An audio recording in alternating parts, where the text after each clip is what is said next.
Hello student. ठीक है, तो कैसे हैं आप लोग? मैं यहाँ पर, ठीक है, my name is Amit Mishra. ठीक है, and I am here to teach you M H R M का सब्जेक्ट। ठीक है, M H R M subject for T Y B com. ठीक है, अब जब मैं एम एच आर एम बोलता हूँ तो आधे बच्चों को तो इसका फुल फॉर्म ही नहीं पता होता है। इन लोग टी वाई ग्रेजुएट बन जाते हैं, एम कॉम कर लेते हैं, जॉब पे लग जाते हैं, बट इनको मतलब ही नहीं पता होता कि यार एम एच आर एम का फुल फॉर्म क्या है। तो मैं पहला सबसे बेसिक कंसेप्ट से स्टार्ट करूंगा। सबसे पहले तुम लोग फुल फॉर्म जान लो। ठीक है, फुल फॉर्म है इसका marketing and human resource management. Full form क्या आ जाएगा? Marketing and human resource management. यहां से ही वर्ड आता है एम एच आर एम। यहां से वर्ड क्या आता है? एम एच आर एम आता है। ठीक है, अगेन तुम लोग अभी सेम 5 में हो। ठीक है, तो सेम 5 में तुम लोग को सिर्फ मार्केटिंग पढ़ना है। ह्यूमन रिसोर्स कहां पर आएगा तुम लोग को? सेम 6 में आएगा। तो अभी अपना जितना भी बातचीत होगा वो सारा किसका बातचीत होगा? सिर्फ और सिर्फ मार्केटिंग का होगा। सिर्फ और सिर्फ किसका बात होने वाला है? मार्केटिंग का बात होने वाला है, और कोई टॉपिक का बात नहीं होने वाला। ठीक है, अब बहुत ही सीधा बात करूंगा और ऑन पॉइंट बात करूंगा, घुमा फिरा के कुछ भी बात नहीं करेंगे, एकदम एग्जाम ओरिएंटेड रहेंगे और सिलेबस से चिपके रहेंगे। ठीक है, अब जब मैं एग्जाम ओरिएंटेड बोलता हूं तो सबसे पहला जो तुम लोग को चीज मुझे बताना है that is your examination pattern. ठीक है, जैसे कि आप लोग अवेयर भी रहोगे, बट ये मेरा भी रिस्पॉन्सिबिलिटी कि मैं बता दूं आपको कि आपका एग्जामिनेशन पैटर्न किस तरीके से होने वाला है। ठीक है, तो आपका एग्जामिनेशन पैटर्न 100 मार्क्स का पेपर आने वाला है आपको। ठीक है, ये तो आपको पता ही है। ठीक है, 100 मार्क्स का आपका पेपर आने वाला है। ठीक है, अब 100 मार्क्स के पेपर में 20 मार्क्स का ऑब्जेक्टिव्स है, ये जय माता दी वाला। ठीक है, फिर 15 मार्क्स इंटू 4, मतलब 4 क्वेश्चन आएंगे, ईच क्वेश्चन 15 मार्क्स का। ठीक है, तो 60 हो जाएगा। तो 20 ऑब्जेक्टिव, 60 थियोरेटिकल क्वेश्चन, बड़े बड़े लॉन्ग आंसर्स आएंगे, टोटल हो जाएगा 80। और फिर जो नेक्स्ट पार्ट है वो 20 मार्क्स का है, शॉर्ट नोट्स। ठीक है, ऑब्जेक्टिव्स कंबाइंड आएंगे 4 यूनिट से मिलाकर। 15 मार्क्स से जो लॉन्ग क्वेश्चन है, 15 मार्क्स एक यूनिट से, 15 मार्क्स दूसरा यूनिट, 15 मार्क्स तीसरा यूनिट और 15 मार्क्स चौथा यूनिट। एंड लास्ट 20 मार्क्स का आपका शॉर्ट नोट्स आएगा, वो भी सारे यूनिट से कंबाइंड आएगा। ठीक है, अब आपका 4 यूनिट है मार्केटिंग सब्जेक्ट। ठीक है, मार्केटिंग में आपके कितने यूनिट है? 4 यूनिट है। मैं आपसे सबसे पहले बातचीत करने वाले हूं फर्स्ट यूनिट का। फर्स्ट यूनिट जो बात करता है मार्केटिंग के बारे में। आपका फर्स्ट यूनिट बात किसके बारे में कर रहा है? मार्केटिंग के बारे में बात कर रहा है। ठीक है, तो अब यहां पर ये लोग ने मार्केटिंग के बारे में हम लोग को ढेर सारा ज्ञान दिया है, बट मेरे को एकदम सिंपल वर्ड्स में बताओ तुम लोग, without going into all this theory, कि मार्केटिंग होता क्या है। मार्केटिंग एक सिंपल चीज है, बेसिकली अपने प्रोडक्ट्स को प्रमोट करना। बेसिकली अपने प्रोडक्ट्स को क्या करना? प्रमोट करना। ठीक है, मार्केटिंग क्या होता है? मार्केटिंग एक ऐसी एक्टिविटी है जो उस ऑब्जेक्टिव से की जा रही है, वो ऑब्जेक्टिव जो मेरे को हर कोने कोने में पहुंचना है, अपने प्रोडक्ट को हर जगह पहुंचाना है, be it in a particular region और अ कंट्री और वर्ल्ड वाइड। ठीक है, क्यों तुम लोग के जुबान पर कोलगेट नाम आता है? जब तुम लोग मेडिकल जाते हो तो तुम लोग क्या पूछते हो? टूथपेस्ट दो, द आंसर इज नो। तुम लोग बोलते हो कोलगेट दो। तो कोलगेट ने क्या कर रखा है? कोलगेट ने आपके दिमाग पर ब्रांड का सारा बर्डन डालकर रखा हुआ है। यानी इतना एडवर्टाइजमेंट किया है कोलगेट ने, इतना एडवर्टाइजमेंट किया है कि आप लोग जब भी शॉप पर जाते हो आप लोग टूथपेस्ट नहीं, आप लोग कोलगेट मांगते हो। तो इससे मतलब क्या है? इससे मतलब बहुत ही सिंपल है, कोलगेट इतना बड़ा ब्रांड क्यों है? Only because of marketing. ये वीवो, ओप्पो, एमआई, ड्रीम 11, ये सब इतने बड़े बड़े क्यों बन चुके हैं brand? That is only and only because of marketing. और आज के तारीख में, ये तो आप लोग मुझसे अग्री करोगे कि आज के तारीख में marketing is the future. Marketing is the future. बिना मार्केटिंग के कोई भी प्रोडक्ट बिक नहीं सकता। और हम लोग भी यहां पर जो डिस्कशन करने वाले हैं वो सिर्फ और सिर्फ मार्केटिंग का करने वाले हैं। सिंपल वर्ड्स में तो कोई भी बता देगा यार कि मार्केटिंग का मतलब क्या होता है। अगर सिंपल वर्ड्स में ही मार्केटिंग का मतलब बताना होता अपने को, तो हम लोग क्या करते थे? हम लोग बुक से ही पढ़ लेते थे। बट ये अपना बीकॉम है और प्लस मुंबई यूनिवर्सिटी है, तो अपने को सिंपल वर्ड्स चाहिए या थोड़े महंगे महंगे वर्ड्स चाहिए?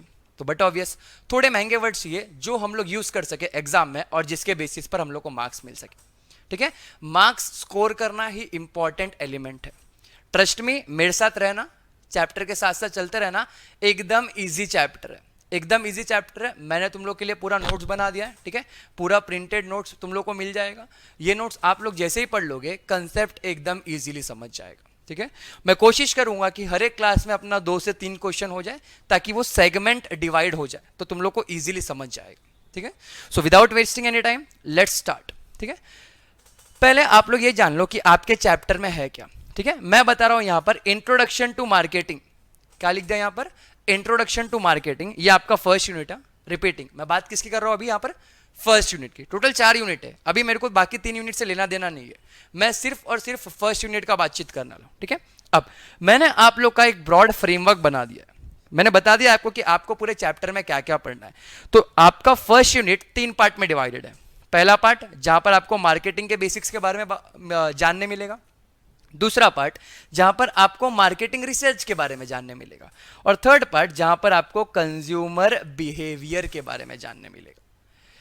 धीरे धीरे, कोई टेंशन नहीं, नाम देख के डरने का नहीं, सब कुछ समझा दूंगा, सारा कुछ एक्सप्लेन कर दूंगा, कोई भी टेंशन लेने की जरूरत नहीं है, ठीक है। अच्छा, मेरा ऑर्डर क्या होगा पढ़ाने का, तो सबसे पहला मैं ये वाला पार्ट पढ़ाने वाला हूं, मार्केटिंग वाला। सेकंड मैं पढ़ाऊंगा आपको कंज्यूमर बिहेवियर, और थर्ड मैं आपको पढ़ाऊंगा मार्केटिंग रिसर्च, ठीक है। अब मार्केटिंग क्या होता है बच्चों, ये बेसिक्स हम लोग सबको पता है, ठीक है। अब हम लोग कहां पे बढ़ेंगे, मीनिंग ऑफ मार्केटिंग पे। किस पे बढ़ने वाला आगे, मीनिंग ऑफ मार्केटिंग। देखो मैंने आपको पहले ही बोला था कि मैं एकदम एग्जाम ओरिएंटेड सिखाने वाला हूं, ठीक है। तो जब भी क्वेश्चन आता है, आपको कोई भी मार्केटिंग से क्वेश्चन आ गया, मार्केटिंग यूनिट से, ठीक है, तो सबसे पहले आपको तो ये पता ही है, आप मीनिंग लिखते हो और फिर डेफिनेशन लिखते हो। तो अपने को मीनिंग और डेफिनेशन तो पक्का याद करना ही है। अगेन डेफिनेशन में आप लोग कोई भी मस्ती नहीं कर सकते, डेफिनेशन आपको जैसा है उसको एज इट इज पढ़ना पड़ेगा। जैसे कि अगर हेनरी फेयोल भाई ने मैनेजमेंट के बारे में कुछ बातचीत किया है तो अपने को हेनरी फेयोल भाई को ही मानना पड़ेगा। आप लोग खुद का डेफिनेशन वहां नहीं बना सकते, डेफिनेशन में आप ऑथर नहीं बन सकते। जितना आपको फेंकना है आप फेंको, लेकिन आप कहां पर फेंकोगे, मीनिंग वगैरह में, डेफिनेशन से मस्ती नहीं, ठीक है। अब मीनिंग पूछा है पहला, मार्केटिंग का मतलब बताओ। अगर एक आम आदमी मार्केटिंग का मतलब बताएगा तो वो सिर्फ एडवर्टाइजमेंट बोलेगा। अगर एक आम आदमी से मैं मार्केटिंग का मतलब पूछूं तो वो बोलेगा मार्केटिंग मतलब एडवर्टाइजमेंट, ब्रांड प्रमोशन, घर घर जाके लोगों को प्रोडक्ट्स बेचो, ऑनलाइन प्रोडक्ट्स बेचो, यूट्यूब पे ऐड चलाओ, गूगल पे ऐड चलाओ, फेसबुक पे ऐड चलाओ, इंस्टा पे ऐड चलाओ, ये मार्केटिंग है। बट एज अ प्रोफेशनल, आप लोग आज बीकॉम करोगे, कल को ही आप लोग जाके आप लोग जाके एमबीए कर लोगे मार्केटिंग में, ठीक है। तो वहां पर तो आप लोग को आम आदमी का डेफिनेशन यूज नहीं करना है, आपको आम आदमी का मीनिंग नहीं यूज आपको आम आदमी का मीनिंग यूज नहीं करना है। You should be independent, you should be capable of answering in sophisticated language, ठीक है। तो यहां पर क्या लिखा है, मार्केटिंग एक एक्टिविटी है। ओ थैंक्स बताने के लिए, मार्केटिंग एक एक्टिविटी है, इतना महंगा ज्ञान दिया है, ठीक है, जिसमें set of institutions and processes for creating, communicating, delivering and exchanging offering that have value for customers, clients, partners and society at large. अगर ध्यान से मीनिंग का पहला पॉइंट पढ़ा है तुम लोग ने तो सिंपल सा चीज बोला गया है, ये एक एक्टिविटीज है जिसमें बहुत सारे सेट ऑफ इंस्टीट्यूशंस रहेंगे, प्रोसेसेस रहेंगे मार्केटिंग में, और जो भी आप लोग कर रहे हो प्रोसेसेस, सेट्स वगैरह, जितना भी चीज आप लोग जो भी एक्टिविटीज कर रहे हो, इसमें आपको टारगेट किसको करना है, स्टेक होल्डर्स को। जब मैं स्टेक होल्डर बोलता हूं तो मेरा मतलब सब आ जाता है। स्टेक होल्डर मतलब सब, देखो शेयर होल्डर आ जाएगा, क्रेडिटर आ जाएगा, डेटर आ जाएगा। अरे मेरे कंपनी के बाहर जो टपरी वाला बैठा है वो टपरी वाला भी मेरा स्टेक होल्डर है। क्यों? बिकॉज वो उसका टपरी मेरे भरोसे ही तो चल रहा है। मेरे कंपनी के एम्प्लॉयज आते हैं तो रिलैक्स होने तो उसके टपरी पे ही जा रहे हैं, ठीक है। तो कंपनी से जितने भी लोग एसोसिएटेड है वो क्या है, स्टेक होल्डर है। जब भी अमेजॉन कोई प्रोडक्ट बेचता है, या फिर चलो टाटा कोई प्रोडक्ट बना रहा है, या रिलायंस कोई प्रोडक्ट बना रहा है, तो ये लोग ऐसा डिसाइड करते हैं क्या ये प्रोडक्ट इनको ही बेचेंगे और किसी को नहीं बेचेंगे? The answer is no. वो लोग जनरली सबके लिए बनाते, सोसाइटी एट लार्ज के लिए बनाते। जब मैं सोसाइटी एट लार्ज बोलता तो ये सबको अवेलेबल होगा ये प्रोडक्ट, ठीक है। अब मार्केटिंग क्या है, प्रमोशन ऑफ बिजनेस। मार्केटिंग से क्या करना है आपको, बिजनेस को प्रमोट करना है। और बट ऑब्वियस, अगर आपने अच्छा एडवर्टाइजमेंट नहीं किया तो आपका बिजनेस सक्सेसफुल नहीं होना। मॉडर्न एरा चल रहा है भाई लोग, मॉडर्न एरा चल रहा है। अगर आपने प्रोडक्ट का प्रमोशन ठीक से नहीं किया तो भूल जाओ कि आपका कोई बिजनेस है, ठीक ठीक है। बड़े बड़े बिजनेसेस देखना, उन लोग एग्रेसिव एडवर्टाइजमेंट करते हैं। जब मैं एग्रेसिव एडवर्टाइजमेंट बोलता हूं तो मेरा मतलब होता है बहुत ज्यादा एडवर्टाइजमेंट करते हैं ऑन अ लार्ज स्केल, ठीक है। फिर प्रोडक्ट्स और services to a target audience, to what, target audience. ये बच्चों एक बात बताओ, ये जैगुआर का टारगेट ऑडियंस, जैगुआर का टारगेट ऑडियंस क्या पूरा दिन टीवी देखता है क्या? The answer is no. इसके लिए जैगुआर का एडवर्टाइजमेंट कभी तुम लोग को टीवी पे नहीं दिखेगा। मतलब मेरा जहां पर टारगेट ऑडियंस है मैं वहां पर ही एडवर्टाइजमेंट करूंगा। अगर मेरा टारगेट ऑडियंस वहां पर है ही नहीं तो मैं वहां एडवर्टाइजमेंट क्यों करूं?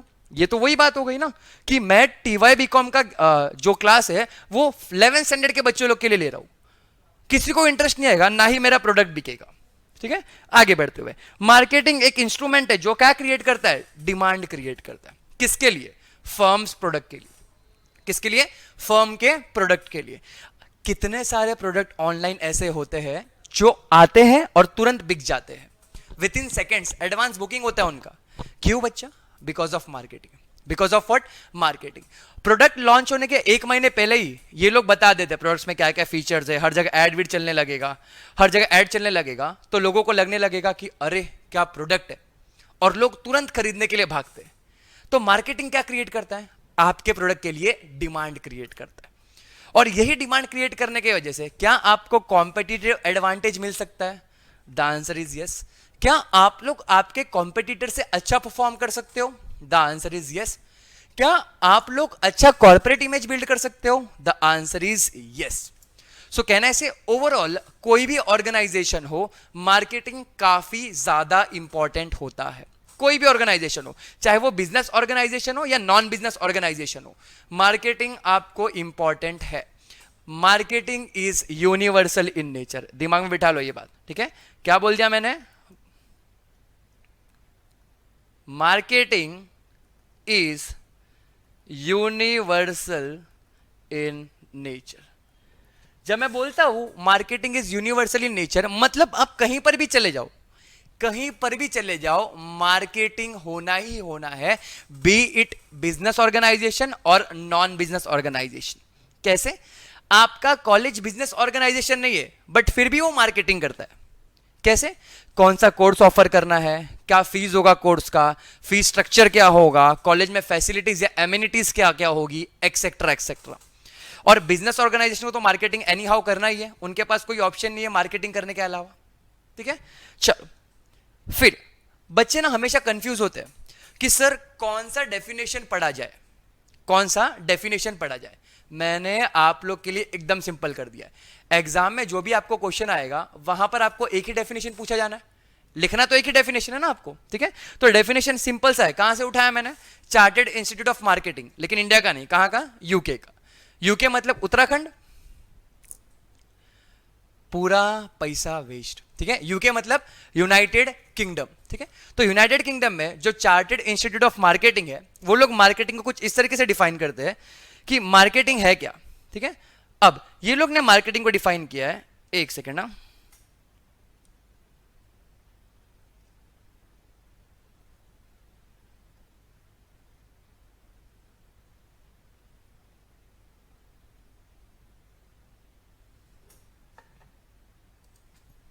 यस बच्चों, ठीक है। अच्छा, जैसा कि मैंने आपको बोला, sorry for the inconvenience again, ठीक है। अब जहां पर मैंने, जैसे कि मैंने आपको बोला, मार्केटिंग का डेफिनेशन बहुत लोग बहुत चीज बोलेंगे, बट मैंने सिंपल सा एक डेफिनेशन उठा दिया है। कहां पर से? Chartered marketing institute of UK. कहां का? Chartered marketing institute of UK से वो डेफिनेशन उठाया मैंने। और वो डेफिनेशन एकदम सिंपल सा बात बोलता है जहां पर आपको ज्यादा मेहनत करने का जरूरत नहीं है।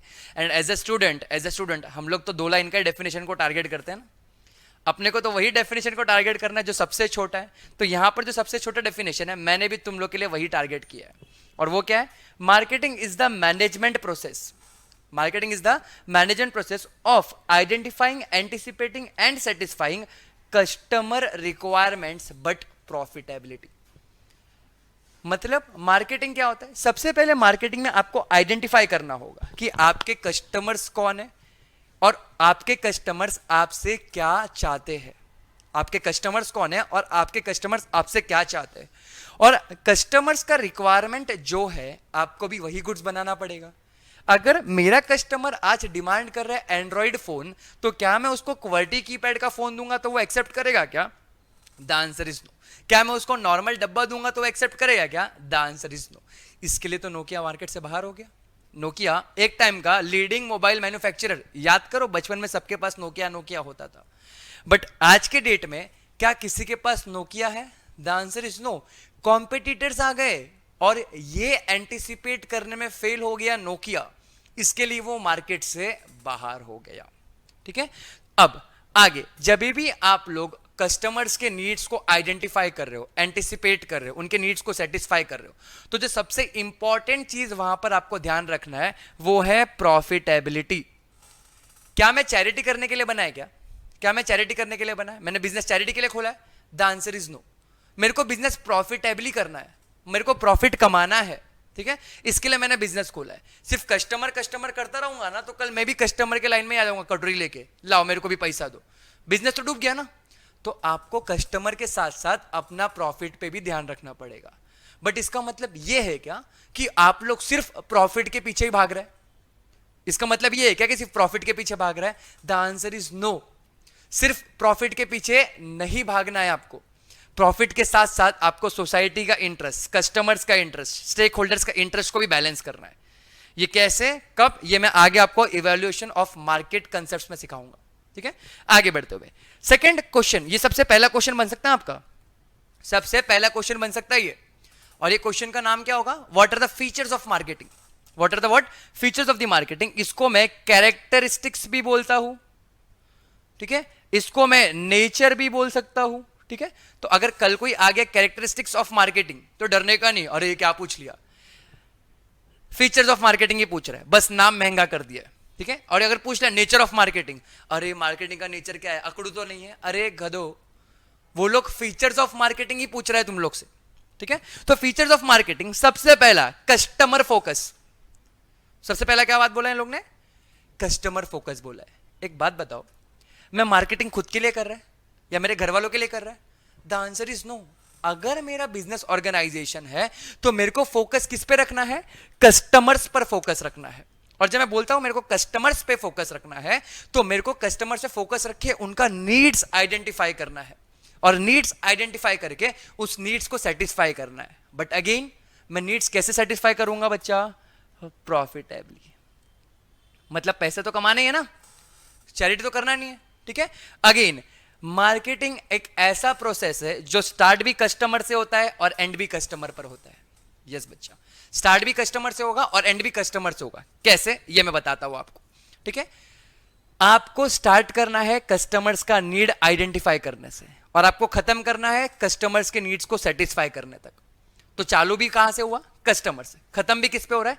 कस्टमर्स पे ही खत्म हो रहा है। ठीक है, आगे क्या लिखा है? It makes an attempt to study the customer needs and goods are produced accordingly. मैंने पता किया मेरे टारगेट ऑडियंस को क्या चाहिए, जो भी टारगेट ऑडियंस को चाहिए वो उठाया मैंने और प्रोडक्शन करना चालू कर दिया, तभी तो मेरा गुड्स बिकेगा। ठीक है, जैसे कि वाइल्ड क्राफ्ट जो बैग बनाता है, क्वालिटी बैग बनाता है, वो अब मास्क बना रहा है। क्यों? डिमांड किस लिए है? आज डिमांड किसका है? मास्क का डिमांड है ड्यू टू कोविड। तो अभी उन लोगों ने क्या मैन्युफैक्चर करना चालू कर दिया? मास्क मैन्युफैक्चर करना चालू कर दिया। समझ रहे? This is how business organisations play with you, कि जहां डिमांड है वहां पर गो विद द फ्लो, जाओ डिमांड क्रिएट करो, बेचो, प्रॉफिट कमाया, निकल आओ वहां से। समझ रहे? नेक्स्ट, ये किसके ऊपर डिपेंड करता है? ह्यूमन नीड्स के ऊपर डिपेंड करता है। मेरा बिजनेस किसके ऊपर डिपेंड करता है? ह्यूमन नीड्स के ऊपर डिपेंड करता है। अरे एक बिजनेस ऑर्गेनाइजेशन है, वो कुछ ऐसा प्रोडक्ट बेच रहा है जो कोई खरीदता ही नहीं है, तो बिजनेस ऑर्गेनाइजेशन रहेगा या खत्म हो जाएगा? द आंसर इज खत्म हो जाएगा। जैसे नोकिया, हर एक जगह पर नोकिया का, जब मैं मार्केटिंग का बात करूंगा ना, जब मैं स्ट्रेटेजी का बात करूंगा, तो हर एक जगह नोकिया सबसे बड़ा फेलियर का एग्जांपल है इंडिया में मोबाइल फोन्स के लिए।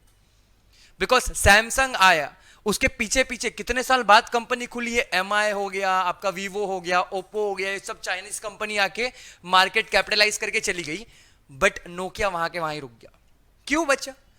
बिकॉज वो लोग ने एंटिसिपेट नहीं किया ह्यूमन नीड्स को, उनके कस्टमर्स को क्या चाहिए था वो लोग ने वो देखा नहीं, वो गलती हो गया उनसे।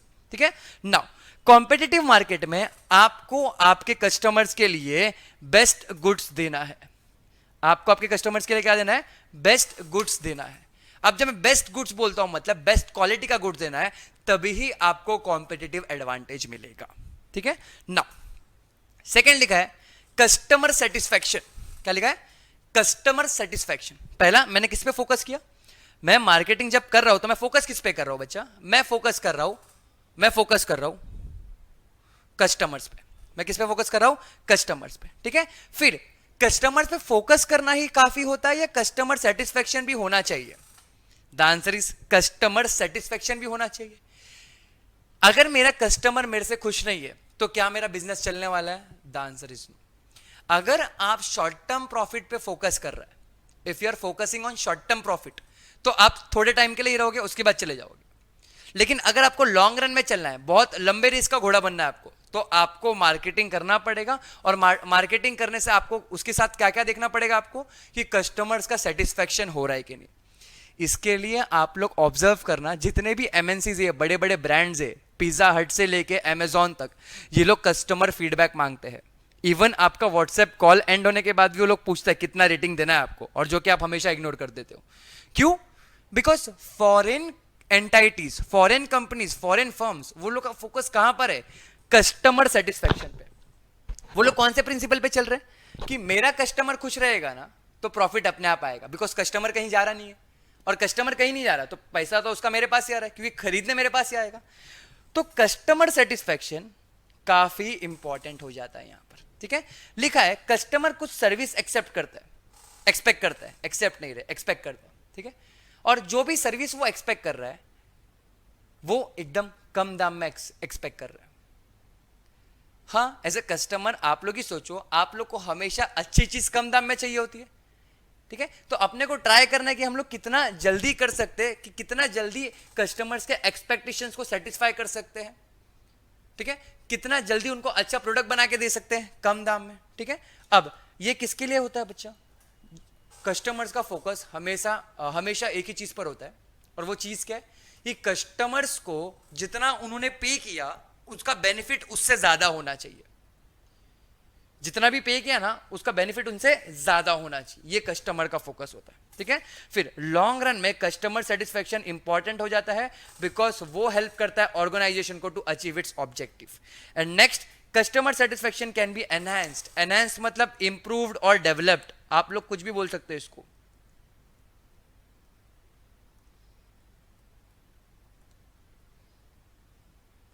ठीक है, कस्टमर सेटिस्फैक्शन को आप लोग इंप्रूव कर सकते हो, बढ़ा सकते हो, डेवलप कर सकते हो। How? By providing value added services. जब मैं वैल्यू एडेड सर्विसेज की बात करता हूं तो आफ्टर सेल सर्विसेज सबसे पहला आता है। सबसे पहला क्या आ जाएगा बच्चा? After sale services. फिर आ जाता है वारंटीज,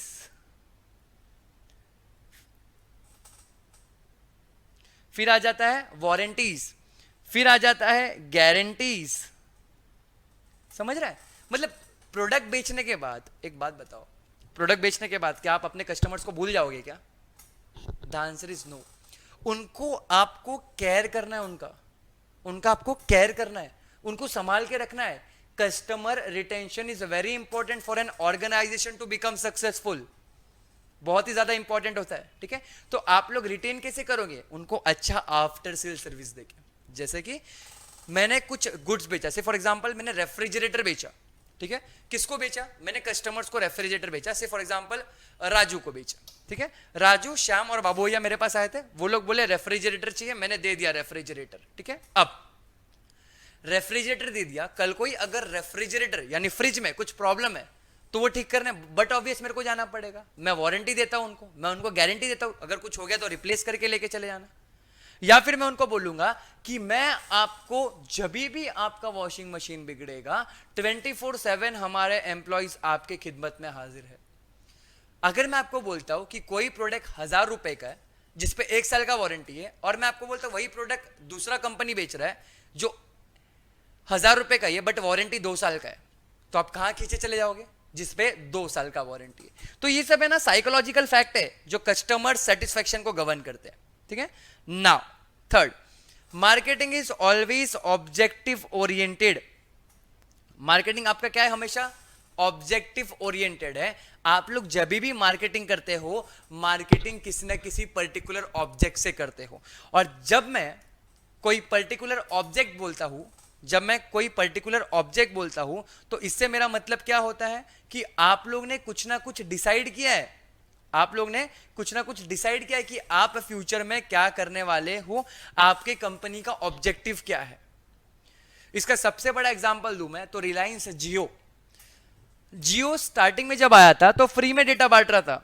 जियो जब स्टार्टिंग में आया था तो फ्री में डेटा बांट रहा था, सबको लगा पागल हो गया ये। बट आज के तारीख में Jio is the leading telecom service provider in India. Yes, why? Because उसने पहले कस्टमर्स को अट्रैक्ट किया, कस्टमर्स को अट्रैक्ट किया, कस्टमर्स को खींचा अपने तरफ, उनको हैबिट लगा दिया इंटरनेट का, उनको एडिक्टेड कर दिया, और उसके बाद उसने प्राइस बढ़ाने चालू की।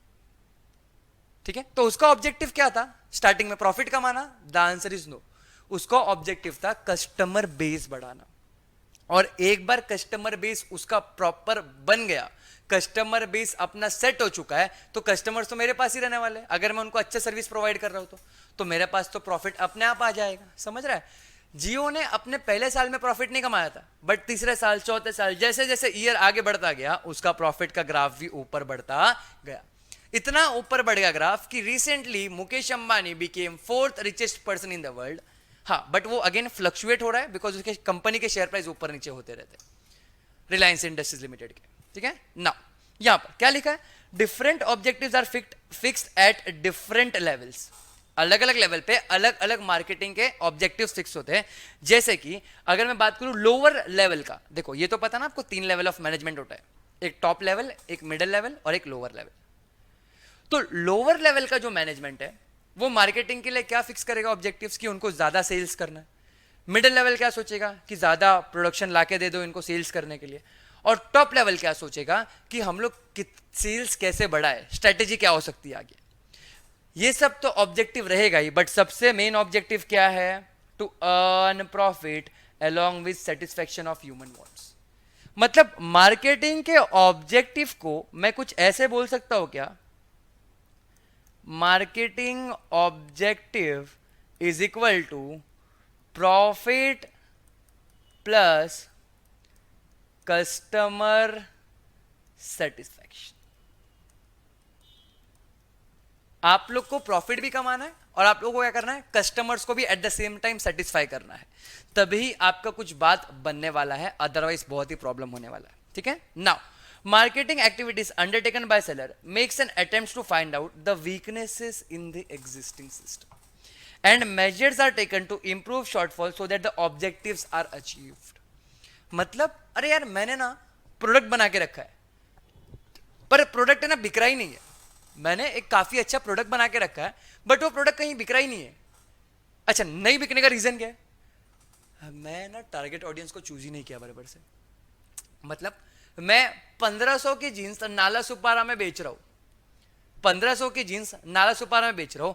कहना ऐसे, नाला सुपारा का जो टारगेट ऑडियंस है वो 1500 का जीन्स लेने के लिए सोचेगा, बट अगर वही 1500 का जीन्स मैं साउथ बॉम्बे या बैंड्रा वगैरह में बेचूं तो क्या वो बिकेगा? The answer is yes. तो अगर मैंने टारगेट ऑडियंस को ही गलत पकड़ के रखा है तो क्या मेरा प्रोडक्ट सेल होने वाला है? The answer is no. ठीक है, चलो आगे बढ़ते हैं।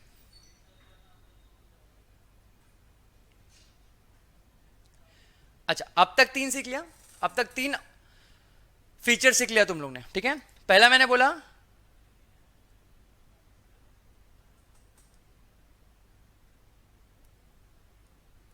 Customer focus. ठीक है, सेकंड मैंने बोला कस्टमर सेटिस्फैक्शन, एंड थर्ड मैं किसकी बात कर रहा हूं? Objective oriented.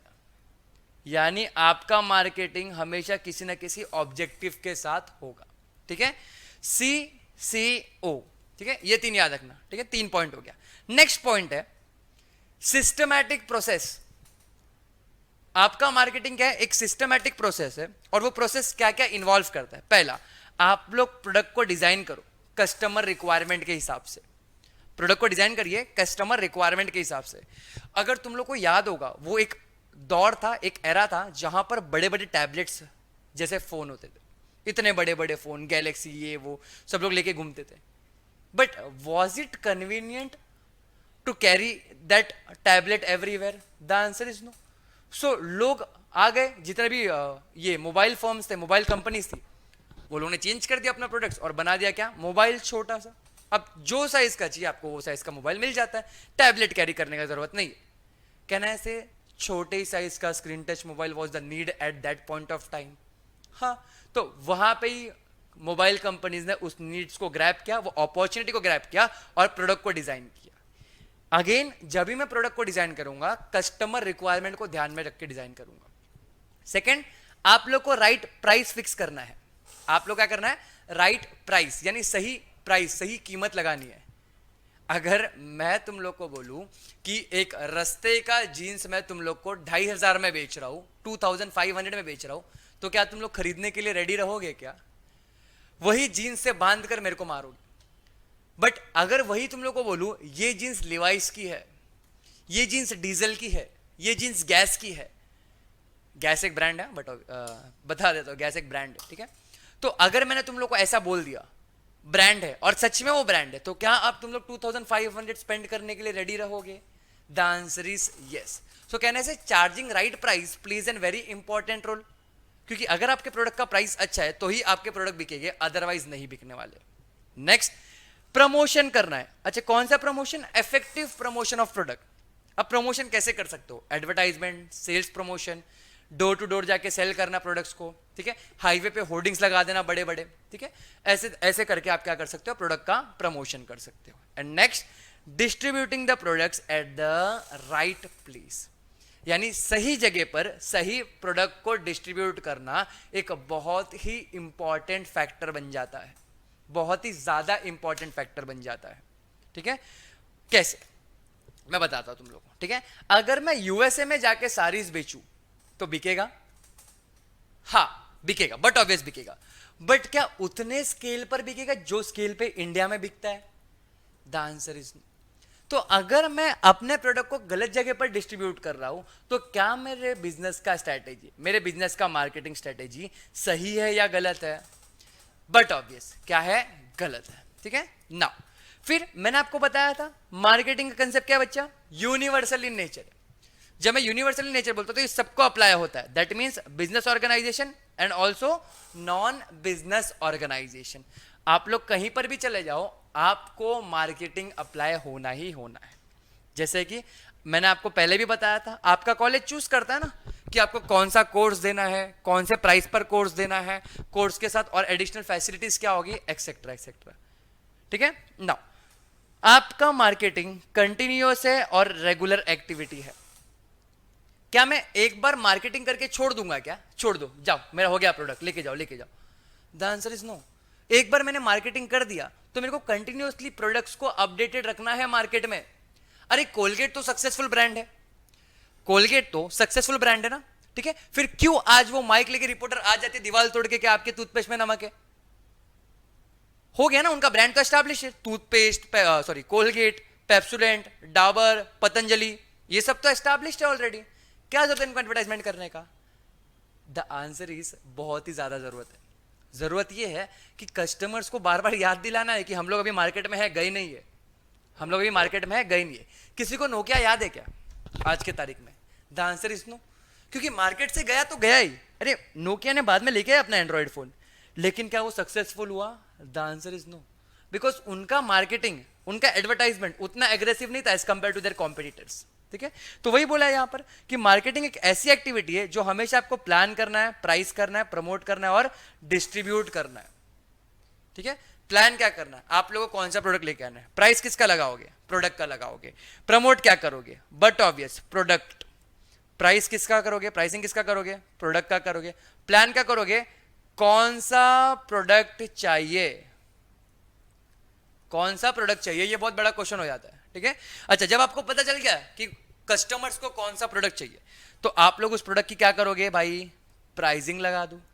अच्छा, प्रोडक्ट रेडी है मेरे पास, प्राइस भी रेडी है, अब बेचने के लिए उसको क्या करना पड़ेगा, प्रमोट करना पड़ेगा। ठीक है। प्रमोशन के बाद जब डिमांड आएगा तो मेरे को क्या करना पड़ेगा, उसको डिस्ट्रीब्यूट भी करना पड़ेगा। इसको बोला जाता है डिस्ट्रीब्यूशन ऑफ प्रोडक्ट्स। क्या मैं इसको सेलिंग बोल सकता हूं? The answer is yes. ठीक है। Now at the same time it also addresses both current and future consumers. मतलब आज अपने को पता है कि कोलगेट एक टूथपेस्ट है, क्या अपना जो 3-4 जनरेशन बाद भी लोग आएगा उनको भी पता होना चाहिए क्या कोलगेट क्या है? हाँ, और उनको कैसे पता रहेगा? जब तभी भी कोलगेट का एडवर्टाइजमेंट चलेगा तब। तुमको याद है कि नहीं मेरे को मालूम नहीं, वोडाफोन का जुजू एड कितना फेमस हुआ था और उसके बाद से वोडाफोन भी कितना फेमस हो गया था। रीजन क्या था? क्रिएटिविटी। क्या अभी किसी को जुजू एड याद है? अगर आप लोग आज के जनरेशन के बच्चों को पूछोगे, ये छोटे मोटे लोगों जो 10th-12th में निब्बा निब्बी लोग हैं, अगर आप उनको जाके पूछ लोगे कि ये क्या है जुजू का एड, उनको नहीं पता होगा। क्यों? भूल गए ना, एक बार उन्होंने प्रमोशन कर दिया उसके बाद खत्म कर दिया। सो कहने से मार्केटिंग आपको कंटिन्यूसली कराना पड़ेगा in order to remind your customer कि अभी हम जिंदा है, अभी हम मार्केट में है, अभी भी हम लोग तूफान मचा रहे हैं मार्केट में जैसे बाकी लोग मचा रहे हैं। ठीक है, आज आगे बढ़ते हैं। अच्छा, अभी टोटल कितने पॉइंट हो गए अपने? 6 पॉइंट हो गए। ठीक है, 3 ऊपर पढ़ाए थे मैंने और यहां पर 3 पढ़ाए। पहला है फोर्थ है सिस्टमैटिक प्रोसेस। ठीक है, फिर आपका मैंने बताया यहां पर it is universal in nature, and last मैंने बताया आपको कि इट इज कंटिन्यूअस एंड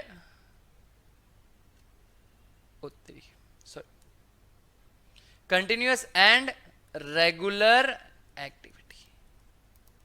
मतलब आपको बार बार ये चीज करनी कंपलसरी हो जाती है। ठीक है ना, मूविंग फॉरवर्ड। ठीक है, अब तक मैंने टोटल 6 डिस्कस कर लिया आपसे, 6 फीचर्स।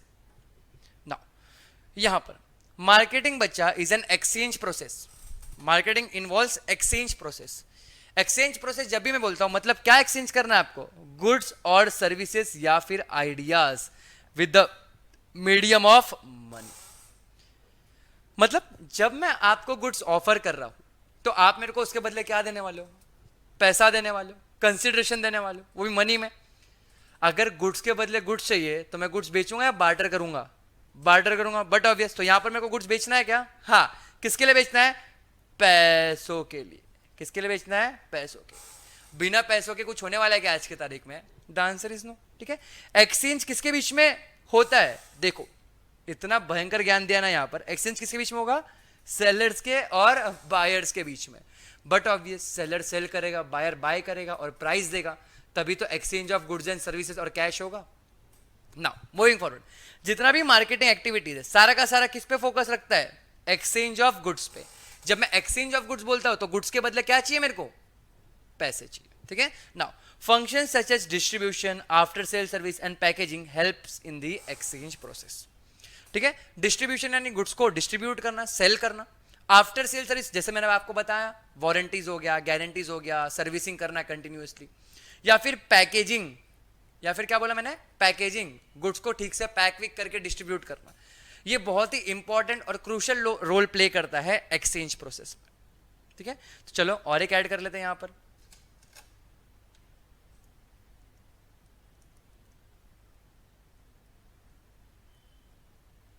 धीरे धीरे हैंडराइटिंग सुधर रही है, ध्यान देना थोड़ा। ठीक है, ओके नाउ मूविंग फॉरवर्ड।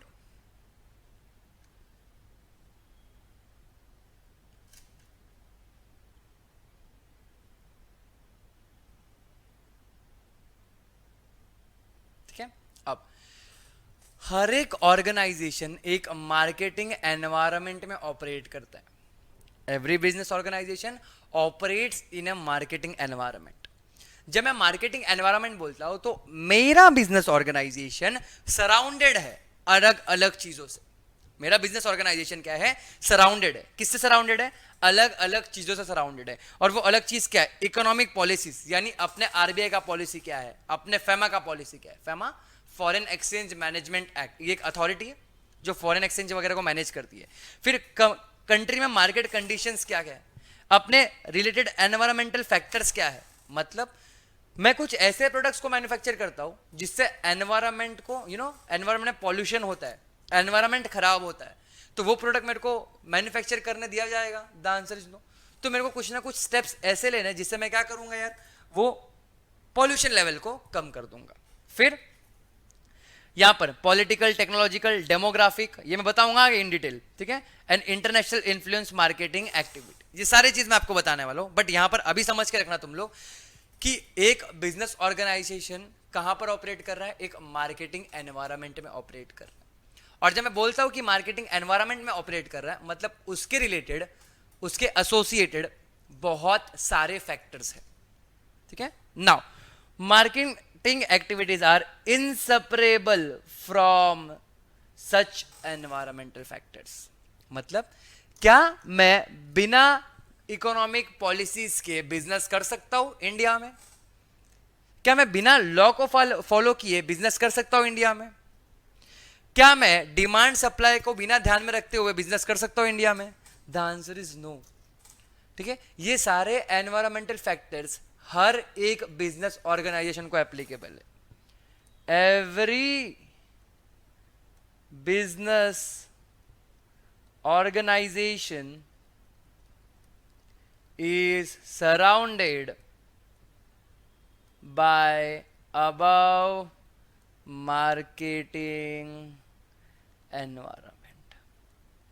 सब लोग को इसके अंदर ही रहकर ऑपरेट करना है, ठीक है। चल, तो टोटल कितने पॉइंट हो गए अपने? 8 पॉइंट हो गए। अच्छा, 8वां पॉइंट कौन सा है? मार्केटिंग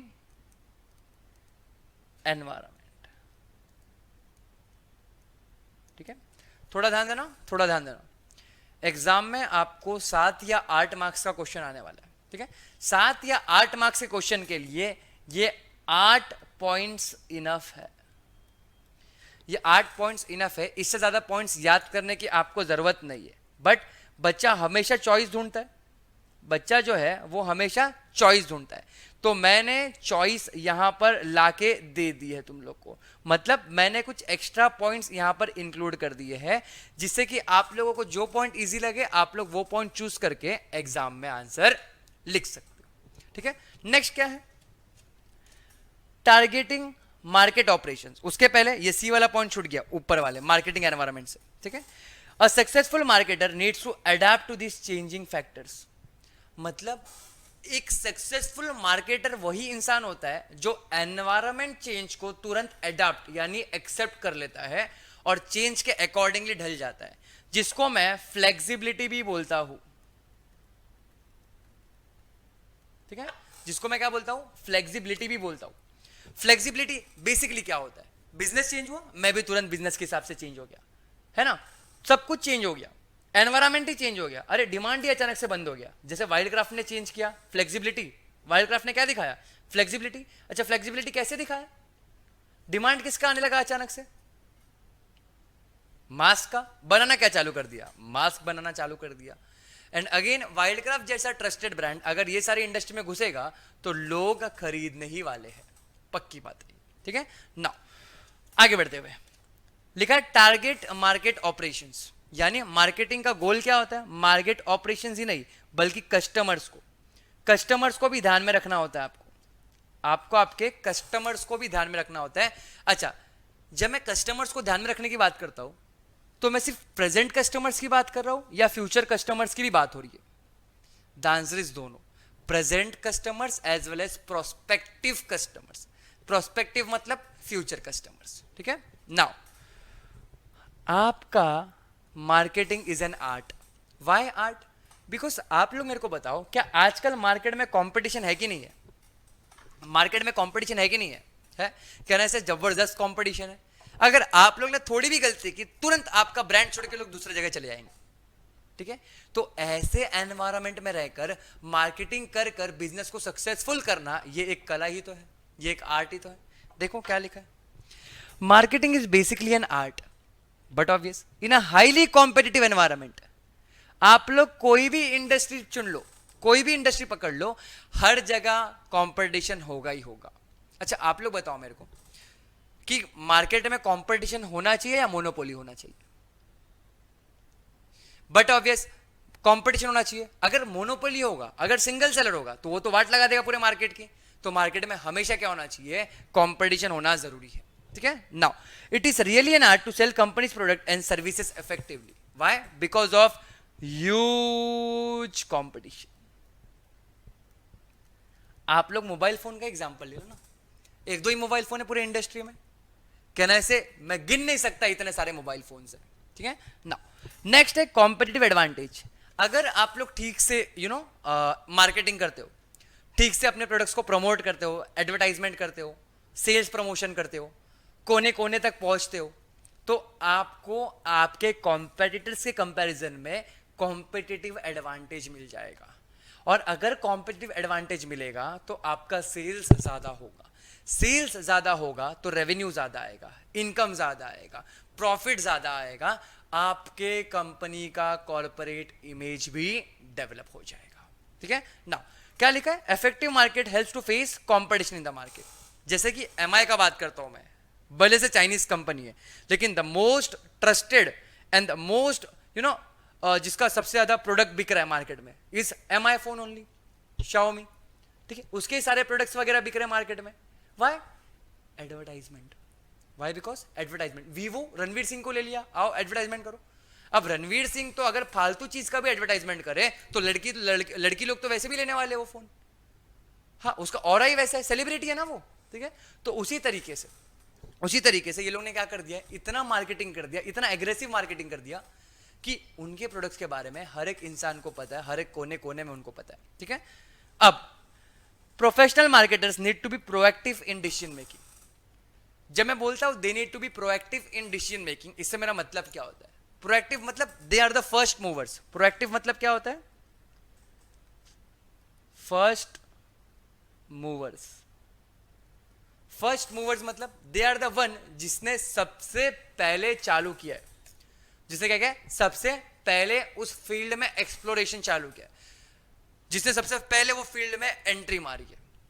तो प्रोएक्टिव मतलब क्या? मैं मार्केट को देखकर तुरंत अडॉप्ट कर लेता हूं चेंजेस, किसी को देख के चेंज नहीं कर रहा हूं। रिएक्टिव नहीं हूं मैं, प्रोएक्टिव हूं। जैसे जूम इज प्रोएक्टिव, जूम का एप्लीकेशन, वीडियो कॉन्फ्रेंसिंग का एप्लीकेशन, वो सबसे पहला आया।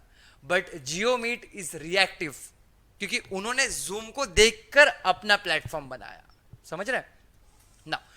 हमेशा आप लोग के professional marketer should come up with innovative ideas, products, designs which will help to gain competitive advantage.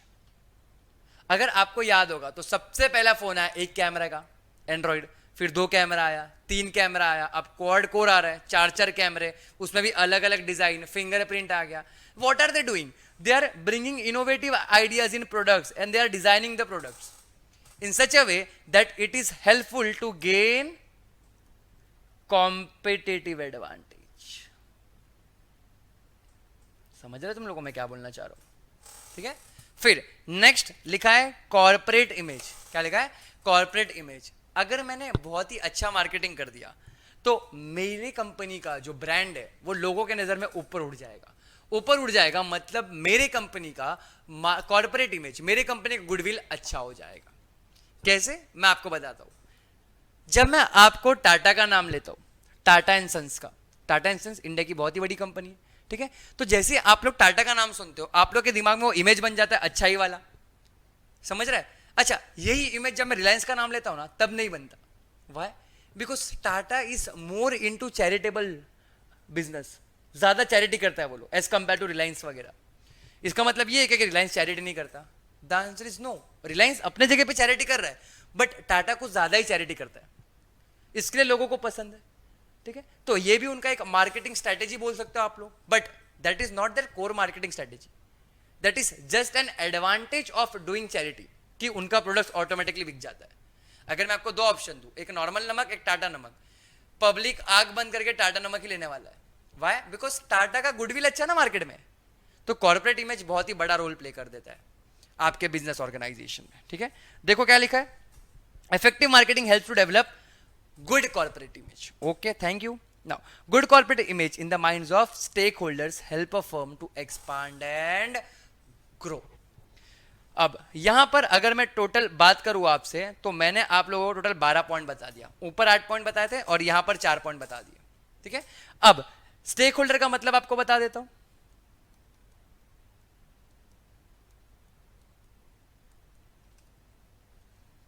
Stake holder मतलब मेरा होता है शेयर होल्डर, स्टेक होल्डर मेरा होता है कस्टमर, स्टेक होल्डर मेरा होता है क्रेडिटर, यानी जिसको मुझे पैसे देने हैं। स्टेक होल्डर मेरा होता है डेटर, स्टेक होल्डर मेरा होता है गवर्नमेंट, स्टेक होल्डर मेरा होता है any person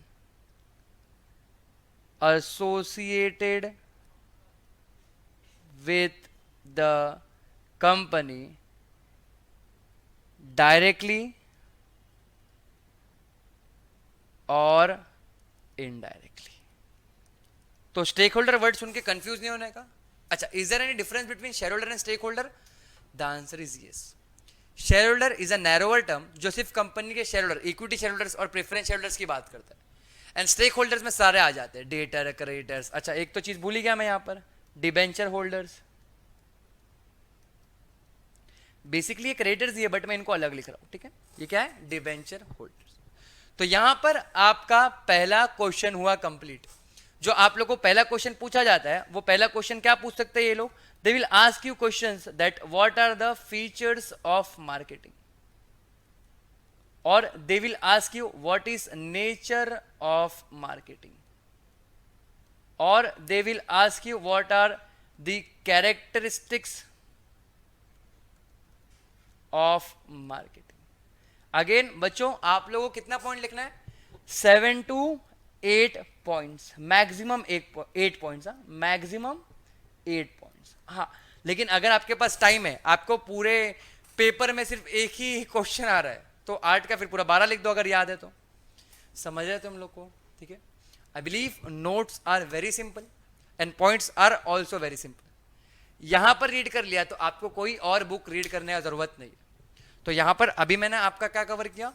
introduction of marketing cover किया, और साथ ही साथ मैंने आपका फीचर्स ऑफ मार्केटिंग कवर किया।